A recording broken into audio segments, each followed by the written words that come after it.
Sa susunod na linggo na, ang pinakamalaking plot twist umano na mangyayari sa serye na Batang Quiapo ni Coco Martin.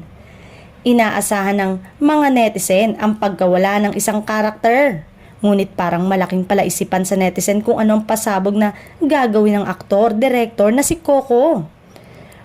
Matagal na kasing napag-iinitan ng karakter na ang aktor na si McCoy De Leon sa patok na primetime series na FPJ Batang Quiapo.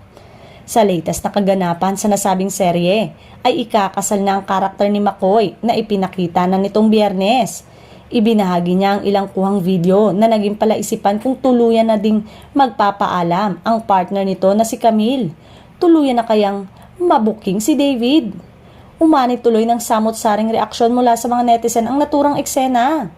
Matatandang pinanggigilan na rin ang karakter ni McCoy sa Batang Quiapo at ilang fans kasi ang nagpaabot ng mensahe kay McCoy na kinabibisitan bilang David sa serye. Kahit nga inis na ang mga manonood ay mawawala ng twist kapag nawala na ang kinaiinisan ng karakter nito na bentang-benta sa mga manonood.